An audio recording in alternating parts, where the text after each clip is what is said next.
Thank you. Well, so yeah, that's me, Javier. That's me on Twitter. If you want to complain or whatever, if you want to tell my boss to, raise my salary or something like that, that's also cool. I'm going to be speaking today about how I'm working for QuestDB. It's an open source time series database. I'm not going to tell you today what you can do with the database, which are the use cases. I'm not trying to sell anything. It's open source. I cannot really sell you anything. But I'm not going to be selling anything. I want to actually tell you how we are designing QuestDB to be as performant, to be able to ingest 4 million rows per second on a single instance in a database. Actually, if you see the agenda, I told you I will be speaking about over 1 million rows per second. That's because I submit the proposal in December or January or something. And then in February, we had a new release that actually, we got faster. So sorry about that. Sorry about, have lower expectations. But yeah, that's kind of the idea. Why me? Why databases? Well, I've done a lot of things in my career. But in the end, it's been all around databases all the time. So I started doing NoSQL because on an Amstrad CPC or a Commodore Amiga, you couldn't really run SQL databases. So I was using things like DBase 3 and AMSBase and other things. Then at university, I learned SQL. I started working with Informix. Then eventually, at the fun times of Visual Basics and servlets and CGIs and those things, I was using Oracle and all this kind of shit, and then databases. Sorry. Then I was using Postgres and MySQL as a web developer, and eventually I started using things like Redis or things like Elasticsearch because I realized a relational database was not always the best thing for my data when I had like specific things. I moved for some reason to be a data engineer, started working with big data, with analytics, started working with more and more different databases, data storage. Then I moved to work for a cloud provider, again in the IT space. Now I work for a database vendor. So I've been working with a lot of different databases. I really like databases. And I'm always curious how things work and why we have so many different databases. I mean, couldn't we just have a single database and that's about it? So that's a bit of the idea of today. I'm going to be covering a few things. The first one will be why we cannot just be all Postgres, and why we have different databases. That's kind of the thing. And one of the things is, if you get the right assumptions, then you can cover specific use cases, which is a bit of what we are doing with our database. I will tell you how we are using techniques to take advantage of hardware and software. I will tell you how we are obsessed about the storage because it makes sense, and what is the mindset we have for developing new things. So first things first, QuestDB is a time series database. It's open source. As of yesterday night, we had a bit over 100 contributors in the project, 11,000 something starts on GitHub. So we are not the most popular database, time series database, but we are one, reasonably popular time series database. There are another. Yesterday, we have a great talk by a developer advocate of Timescale, which is super cool. If you haven't used Timescale, give it a try. And then, of course, go to QuestDB. There's also InfluxDB. MongoDB has some time series extensions. A lot of movement on the time series or open source area. So that's who we are. And we like to be known for performance. We try to be more performant than other databases. Specifically, we try to be reasonably performant in not so big machines. Of course, if you have it's kind of easy to perform pretty well in a machine with 96 CPUs and I don't know how many terabytes of RAM. But on a Raspberry Pi, on a Raspberry Pi, you are not going to be getting 1 million rows per second. But but that's kind of the thing. We try to be out of the box performant in commodity hardware. We also try to give you a good developer experience, and we are Apache 2.0, which basically means do whatever you want. Just if you don't like what we are doing, I don't have any responsibility. But you can use the database for absolutely anything, no constraints, beauty of open source. We like it that way. So that's kind of the thing. And maybe some of you are telling me, but I don't need to ingest 4 million records per second. I mean, I don't know many people that need to do that, actually. I mean, we are open source, so I don't know the users, but the users that I know, that I personally know, that they are really giving a hard time to QuestDB, they are ingesting maybe 200,000 events per second every second of the day. And that's top. That's like, the craziest people, like every second, 200,000 records per second. So you're going to tell me, I don't really need the 4 million rows per second. That's a good thing, because you're not going to get them. So, the 4 million thing, the 4 million rows per second, it's a benchmark. It's just it's a lab experiment. It's the upper bound, what we can do. But in order to get that, you need to dedicate 16 CPUs only for ingestion. Maybe you don't have 16 CPUs only for ingesting data. And then it works pretty well if your data is coming in order. If it's out of order, we can get a bit slower. It also works pretty well if your hard drive is actually quite fast. If you are working in the cloud, you are not going to be getting that performance, because you are going to get the latency of the network drives. So when I say 4.3 million records, it is true. We get that. But you probably, in your machine, are going to be getting a slightly different performance. That's the first thing. And I also want to be super clear on these things. So what is the performance I can really expect from my machine? So I'm going to use my machine so you can see the performance. We get away with that, and then I can start talking about the internals, okay? So in some window somewhere, here. So let me just, so these are just three. This is a QuestDB. I know you cannot see anything, but you don't really see anything.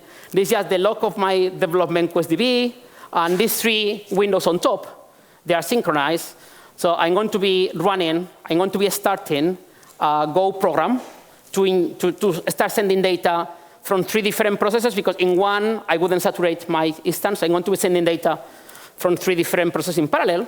So basically, what you are seeing right now, it's this Go program in which all I'm doing is just I'm sending a few columns here. One is a device type. Then I have a duration, latitude, longitude, couple of metrics, and the speed. Just synthetic data, no more and no less. When I told you, by the way, 4 million records, it's 4 million records using a benchmark that each record consists of 20 columns, 10 metrics, and 10 dimensions.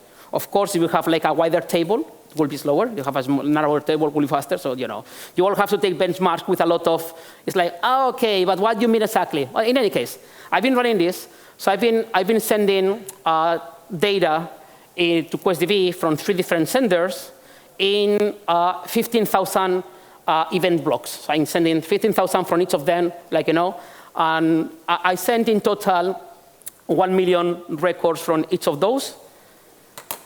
And if I go to my database, to QuestDB, which is somewhere here, so I have this table. I had 3 million before we started the demo, 3 million records. So if I count now, I should have 6 million, because it's like the 3 I had already and the 3 I just sent. And if I do this select is just, we use SQL for querying data. We are Postgres wire compatible with some extensions. So this query basically is saying, OK, tell me the count of how many events I had. Instead of group by, we also support sample by. It's a time series extension. If I want to, I've been sending literally millions of events per second. I want to aggregate how many per second. So I could do a group by, I can also do a sample by. So sample by 1 second interval and give me the most recent rows. So if I do this, I should see the speed of what I was doing, actually. Oh, just execute. Here it is. So this is, actually it's not too bad, actually, in this machine. So some seconds, the first second, I only have 35,000 because I didn't stop exactly at 0.000 microsecond. I started mid-second. So this is actually faster than usual. I don't know what happened here. I was lucky. But yeah, over 3 million in some seconds. In some other seconds, just about 2 million rows, 2 million and 0.1. It's not the over 4 million records I was promising you. In this machine, I have, I'm using 6 CPUs.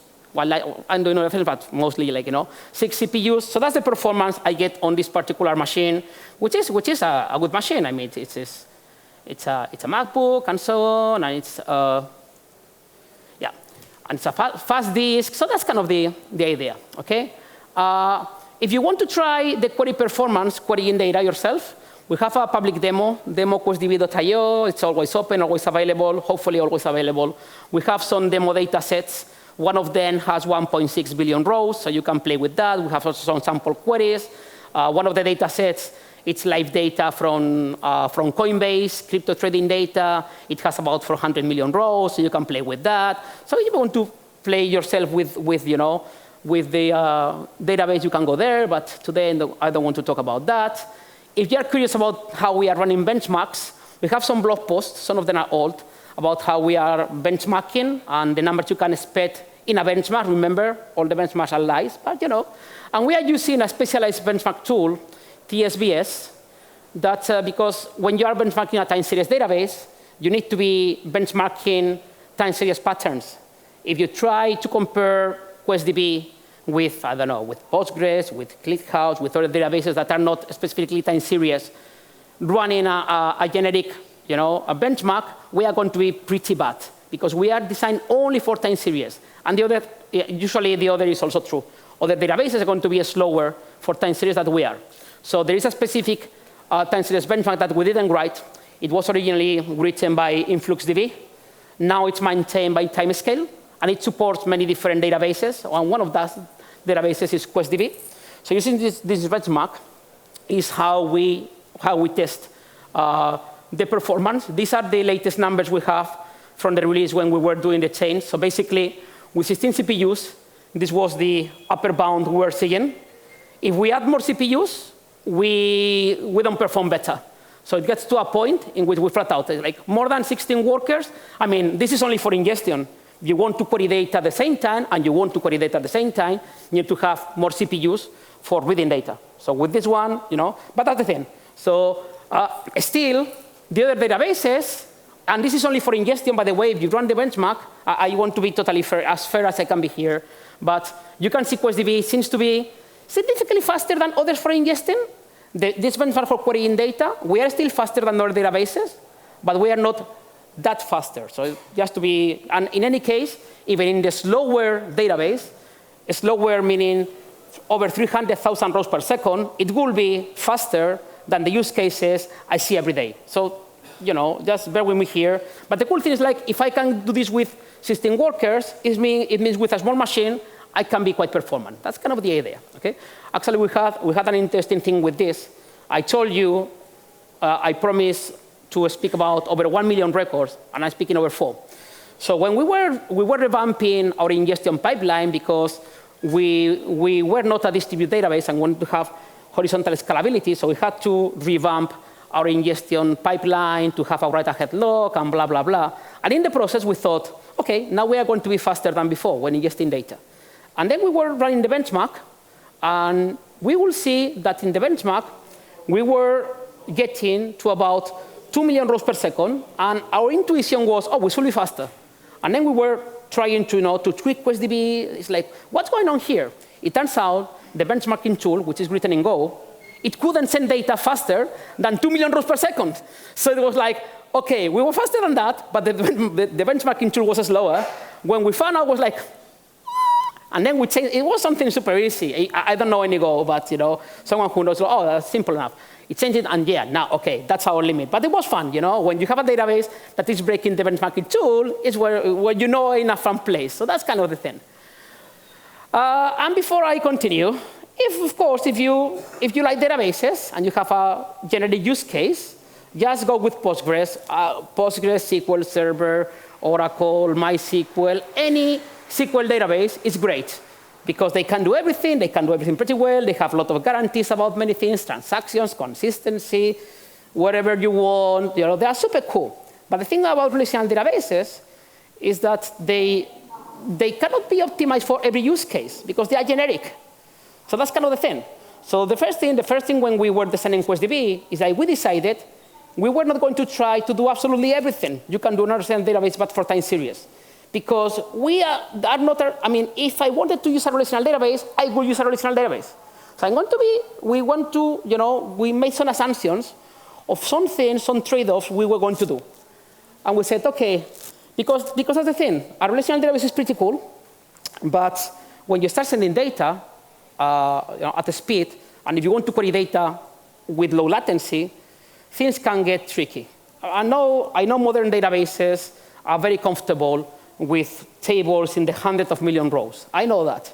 But when we're talking about time series, we're talking about people that are going to tell you, hey, I have some devices that I'm monitoring, and sorry, I'm getting this here. So I have some devices that I'm monitoring, and every second, each device is sending me one metric. Just one metric every second. Sounds like, OK, I have 100,000 devices. It's like, I don't know, is that too much? I don't know. I went to ChatGPT, and I said, I was doing it like, in the talk before this. So it's like, hey, ChatGPT, if I'm sending a record per second on 100,000 devices, which if you are a vendor or you have like a fleet of vehicles or something, is a conservative number, how many records am I going to have in one day? It's like, we're going to get 8.6 billion records every day. OK, my database is going to complain with 8.6 billion records. What about 1 week? Only 1 week of data. I want to run analytics on only 1 week of data. You're going to have in 1 week of data 60.4 billion data points. It's like, that's why a generic database is not going to cut it. That's kind of the idea. Okay? So, and if you have, no, but I only have 10,000 devices, which is way slower. Still, you're going to have 6 billion records every week. So you need to have something that is designed for this kind of thing. That's why we have time series databases. Because not all the data problems are the same. So then the thing is like, do I have a time series problem? You might have it if you have some right specific constraints, like we saw. You are ingesting a lot of data. You usually don't update data. In time series, you are mostly appending new things. You can update. We support updates. We are slow when we update data, because we are designed for appending. When you delete data on a time series database, you usually don't delete an individual record. You delete a chunk of data, mostly because it's old. It's like, oh, I have data. I have 80 billion rows. I want to delete data from the past month, week, year, hour, whatever. So you delete data typically in chunks, and you keep appending data, and it should be fast. You might have a time series problem because the way you read data, you might be getting data every second, or we go down to microsecond in QuestDB, every microsecond, every 30 minutes, whatever. But then, if you are getting data every second, it's not realistic to think you're going to do analytics at the second level. Usually what you do is like, I want to get the average and maximum or whatever for sensors in this particular factory flow for the past 30 minutes. But I have a lot of metrics at the 1 second resolution. So in order to do this, you need to downsample. You probably need to align different time series from different places and compare to each other. So those semantics about working with data in a way that makes your life easier, you saw in the demo, like sample by 1 second. Those small things, working with data ranges, those things, they might be interesting on time series. Also, well, I'll tell you a bit more. So when you have this, you can start making assumptions about how people are going to be using your database. And some of the assumptions can be some of the ones we do. It's like people are going to be interested most often in recent data.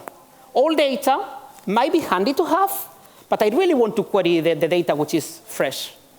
So what we are going to do is like we don't use indexes on QuestDB. We have some indexes, but we don't use indexes in the way that you expect in a time series database. What we do, since we know people are going to be mostly querying recent data, and mostly querying data which is in a continuous range, what we do is we physically store the data on the database, first in partitions, and then sorted by timestamp. So the data is already on the database sorted by timestamp. So when I find the starting point, if I want to rearrange, I only have to do, just keep reading.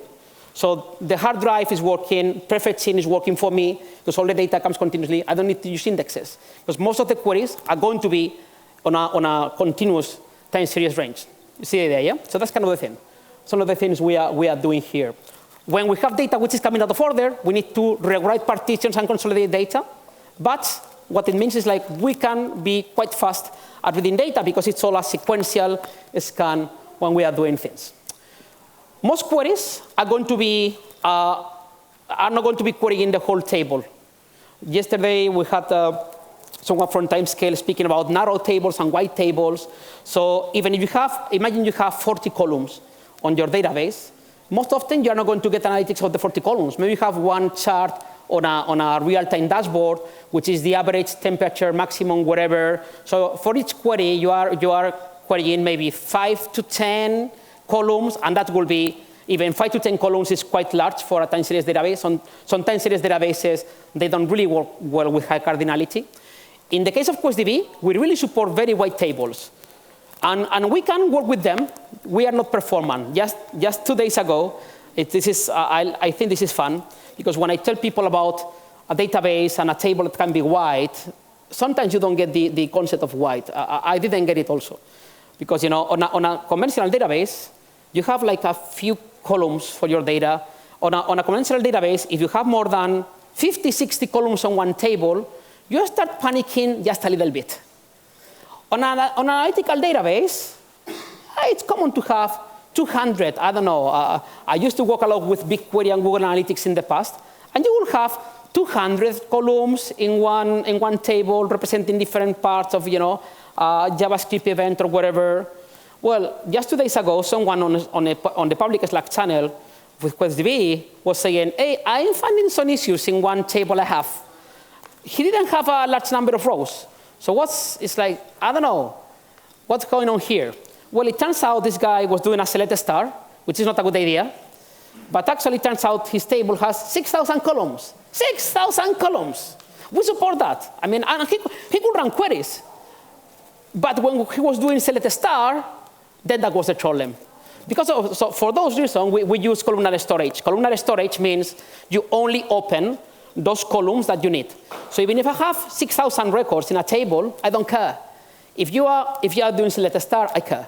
But if you are doing, out of these 6,000 columns, I'm only reading the timestamp, the temperature, and the whichever weird sensor you have. I only have to open 3 column files for the time range that you need. So I don't care about the 5,000, I don't know how many other columns, because I'm not going to touch them, only when I need them. So we use columnar storage, so we can skip and read only exactly what we need, which is, of course, very common in analytical databases. So we also do that. Since we don't have the concept of a unique ID or anything like that, because in time series you don't really have a unique ID. But in time series, very often, always I will say, you have some dimension, which is the one we use always in your queries. For example, the factory floor or the device ID or some of those dimensions.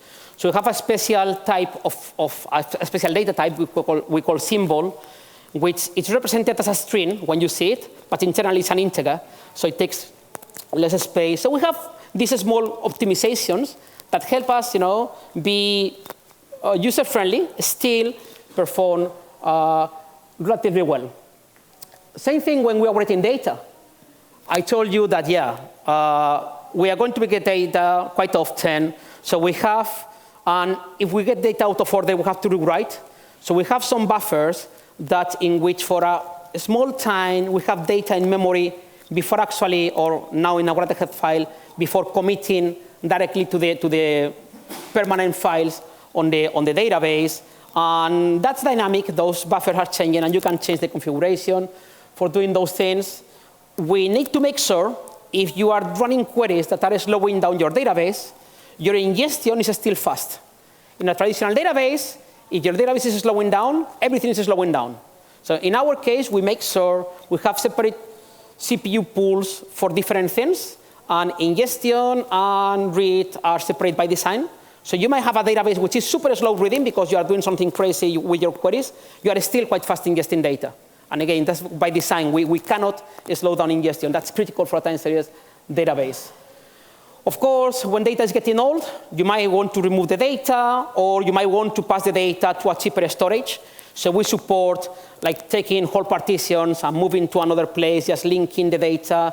So you can have half the table on fast hard drive, half the table on cheaper storage. Maybe some data you move to S3 and then you remount back. So we have all those things so we can perform quite well. And it's also about connecting. When people are connecting to the database, we want them to feel comfortable, to have a nice developer experience. We could have invented, and some databases have done that, our own query language for a time series. But we thought SQL would be more convenient for querying data. So basically, we support SQL. But then we thought, oh, a lot of people are using this for IoT. It's going to be running on a Raspberry Pi or similar. And they don't want to install dependencies, to install whatever. So we also have a REST interface in which you can just, just do queries, insert create table, whatever. SQL, we support the PostgreSQL protocol. SQL is pretty cool, but the PostgreSQL protocol is not super efficient at inserting data. Don't get me wrong. Inserting data for a generic use case is super fast. But for these use cases in which you have like really demanding, demanding requirements for ingesting data, the PostgreSQL protocol is not the best. So we are using a different protocol. It's called ILP. It was created by Influx, and it's better suited for streaming. So you can insert data if you want using the PostgreSQL protocol, but you can also insert data if you want using the Influx line protocol, and we give you clients in 7 different languages, so you can do that in a simple way. The demo I saw you with Go, it was using our client just to ingest using ILP. With the PostgreSQL protocol, I wouldn't have been able to ingest that fast, only because of the protocol. I mean, it's too much overhead just for that. And of course, we want to be easy to operate, so we expose our QuestDB metrics, and we expose them as Prometheus, actually, format. Because you could monitor QuestDB with QuestDB, and you can do that, and it's quite cool. But in real life, people are using Prometheus for monitoring, so it's like, you know what? I'm going to, in my pride, I'm going to expose the metrics in Prometheus format, so you can just query them as the operations team in a way you prefer. And I think we learned with QuestDB is that if you want to keep performant, you need to say no sometimes. And that's hard, because you have some users, and some users, open source users, maybe they become paying customers, and maybe they have a nice name, and they promise you they will use you more if you add new features. And it's like, I don't know. I mean, this sounds pretty cool, but should I implement it only for this user or not? Or even if it's like generic, you know what I mean? Yeah, it's kind of tricky. And it can be innocent things. Just the other day, I have 2 or 3 weeks ago, someone on the public Slack was saying, hey, I'm getting this error, and it was integer overflow, that he was getting doing an operation on 2 integers. The result was larger than 1 integer, and he should be expecting an error, and that's what Postgres will do. Postgres will give you a Stack Overflow error when you do that. In QuestDB, we were just overflowing, no error, just a negative number. And the guy was quite pissed off because, hey, I was expecting an error. I mean, I was expecting this to work. But so he was saying, I don't know, it would be cool if we have automatic casting. If I try to use 2 integers and it's too large, just promote the result to a long number. You know what I mean, yeah? And initially, I said on the public Slack, I don't know, that sounds interesting to me. I don't know if I will expect an error or automatic casting. I wouldn't expect really overflow. So I was talking to the team, and actually that has been discussed already in the past. The trouble with doing that is that if we have to check that the type is not overflowing, it's just slower than doing what we are doing right now. So we decided, for this use case, we are sorry, but we are not going to implement because it will slow down the database. Something with that QuestDB, its release needs to be at least as fast as the previous release. We cannot, for us, speed is a feature. We cannot get slower in our release, slower than the one before. So we have to be careful always of the balance of those new things. It doesn't mean that we don't listen to the community or we don't try to make always add new things. Just as an example, recently, past few months, we added UUIDs and learned to 256 new.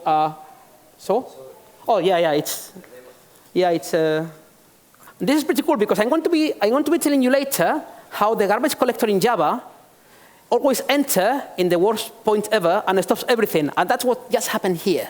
So it was not the garbage collector, but that's kind of the idea. So save this for later.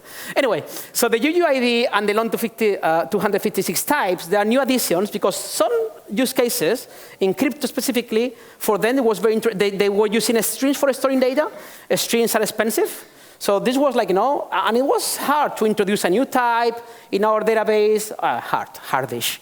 But it's not trivial. It would be trivial to implement the overflow. This was not trivial, so we say yes to things that make sense, but as long as they don't slow down and we don't lose the focus. So some of the technical decisions we had to make also to implement all of this was like, okay, so first thing, I was telling you about Java. When I switched from C++ to Java a long time ago, 1999 or something, I was a C++ developer before, then I switched to Java. It was always like, oh yeah, no more pointers. I can do new and things work, and I don't have to worry about anything, because I was doing like small things that, I mean, I didn't have to worry about that. But in Java, garbage collectors, and they are getting better, but they enter always in the worst moment ever. We want to have not only good performance, but predictable performance, which is quite important. We want to be always predictable. We want to know this is going to always be fast, this is going to always be slow. We don't want to be just in the hands of the Java gods. This is going to be fast, it's cool, but I don't know. So we need to kind of guarantee, to the point that we can, that we are predictable. So we decided to go with native, with unsafe memory and direct memory mapping. Some parts of the application are written in C++. We are starting to write some parts in Rust. Most of the application is written in Java. The project started 8 years ago. It started in the fintech world, and we chose Java because at the point that makes sense, kind of. Today, maybe we will have chosen a different language, but this is what it is. So it's written in Java, but we share the memory between Java, the file system, C++, and Rust. So all of them use the same memory without any conversions. So basically, if we need to call C++, we put whichever data from Java in a memory address. Then we do a GNI call to C++. C++ is reading from the same memory. It's putting back the result. Java is reading back. So we are not doing any conversions in between. We're also using nmap, which is like direct mapping of the memory mapping to the file system. We know it's controversial. Andy Paulo is a big fan of never using nmap with relational databases because it has a lot of dark corners. It can make your life quite difficult. But in our case, it helps to be performant. Just 2 weeks ago, we ran into our trolley with a map, and we went in Hacker News. We had like a large thread about some things that we hadn't found in the past. So yeah, it's tricky, but that's the thing. So we share memory about everything. We don't allow memory allocation in the hot path. So we can guarantee that the garbage collector is never going to interrupt the hot path of your application. So all the memory management is done by hand. And that's interesting because I actually have that on a separate slide. But I'm going to tell you about that now, so let me just go for a second here. That's interesting because using the Java native memory, it means we cannot use the standard Java library because when we are working with native memory, everything is off heap. The standard library in Java does everything in the heap. So, thank you. So we cannot really use the Java libraries. So I don't know, how many of you are Java developers, maybe or not? Cool, not all of you. OK, that's OK. It's just we cannot, I mean, first, right? Second, I'm going to show you something that wouldn't make sense, but just we're going here. Imagine you have your programming language, and all the structures you use has tables, arrays, or maps, all those things, or input and output, networking, primitives, all of these things you cannot use because they use the standard memory. So what we had to do here is, you are not going to see much, but basically here, this is the source code of QuestDB. We have here a standard directory. And here in the standard, we have things like atomic list, char, file, hash, integer list, int stack, long 100, whatever. Basically, every type, every class, every primitive for network, for file system, types, whatever, it's implemented in Java, but without using the libraries. Without using any library. And we have 0 dependencies. We don't use any external library at all. You go to the POM file, our dependencies file, we have 0 requirements. That's not entirely true. For testing, we use JUnit and Postgres, only for testing. But the application has 0 requirements, and we have brain-potted all the Java libraries from scratch because we had to, and because it was faster. Not only because we didn't want to use the memory of heap, also because we can implement only the parts that we really need. We avoid a lot of boxing and boxing type conversion, which can be super slow. By the way, any Python developers here? Had to do something similar for Python pandas. We can integrate with pandas using just SQL, but pandas was super slow because it converts the data frames to C, blah, blah, blah, blah. So we had to write at the Python driver, the C++ to skip all the data frame conversion. So again, we had to do the same thing in Python. That thing, we skip all the, so we can skip a lot of conversions and that kind of thing. So we don't have dependencies or anything like that. Going back for a second, we tried to, I told you at the beginning, I wanted to speak about taking advantage of hardware. We use Cindy, which basically means parallelizing with a single instruction operating several memory registers at the same time. On a database, you can get huge, huge, huge gains if you parallelize as much as you can in multiple CPUs. So we have our own just-in-time compiler written in C++.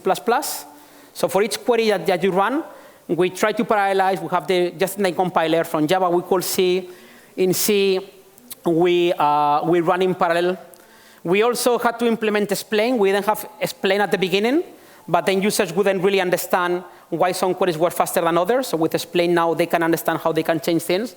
And the just-in-time compiler, it really works. I mean, we do things like, OK, if we are using a standard Java for some things, and then instead we move it to C++ and using our just-in-time compiler, we can, for example, for doing a comparison in memory of two different numbers with 180 and 28 bytes, we can be 2 nanoseconds faster. 2 nanoseconds faster for us, per operation, is quite cool. Because when you're scanning billions of rows and applying a SQL function, 2 nanoseconds over billions of rows, in the end, gives you more performance. So that's the kind of thing. You can get it. And actually, this is for over a year ago, when we implemented the first version of the just-in-time compiler. This was the time it took to run a particular query on a large data set, 1.6 billion rows. It took 33 seconds to run this particular query on that data set.